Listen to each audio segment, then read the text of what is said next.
So I've owned the Apple Watch Series 8 for the best part of a year now. In this video I'm going to discuss how it's holding up in terms of wear and tear and battery life, my favourite faces and apps, and how it's performed in general.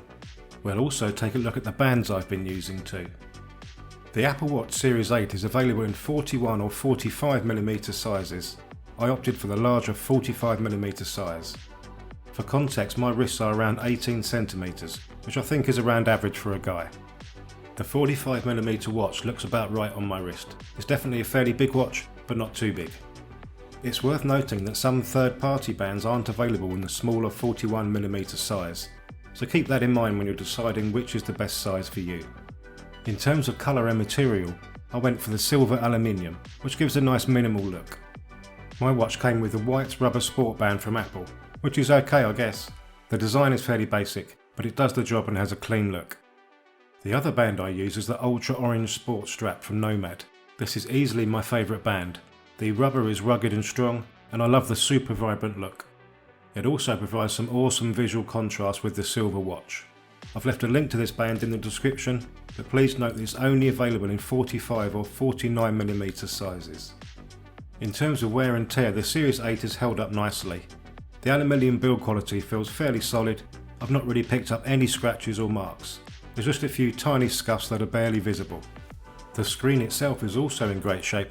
I've accidentally knocked this watch multiple times and have never used a screen protector, but I can't see any significant marks or scratches. Battery life is another positive to the Apple Watch Series 8. You can easily get a full day's use on a single charge, even with the always on display being active.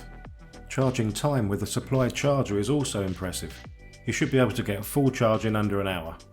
There's also a low power mode that extends battery life to around 36 hours, so this is a great option for when you can't get to a charger and really need that extra time. There's a whole bunch of faces to choose from, and you can customise the colour and layout to get the look you want. I tend to go for the more minimal face designs along with vibrant colours. There's also a few really nice options from Nike available too.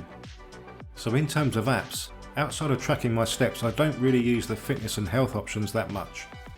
I mostly use my Apple Watch as an extension of my iPhone, so I find it useful for notifications from new messages and emails.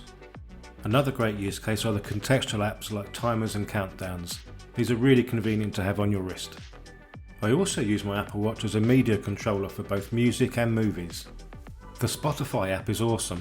With Spotify Connect I can seamlessly stream and control music on any device, including my iPhone, my desk setup and my living room music system.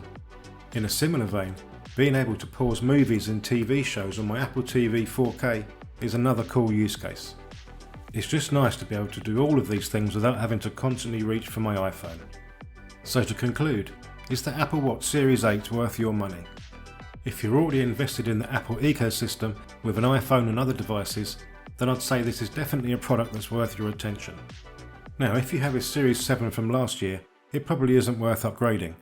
But if you have an older model, or this would be your first Apple Watch, then it becomes a far more compelling purchase.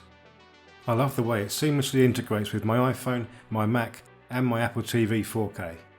Having notifications and contextual apps on my wrist is super convenient, and when you consider the premium design, responsive performance and good battery life, then it's a product that's easy to recommend. And that's a wrap for this video. I hope it helped you out. I've been Tom Hyphen. Like and subscribe for more tech reviews. You can also find me on Instagram and Twitter. Thanks for watching.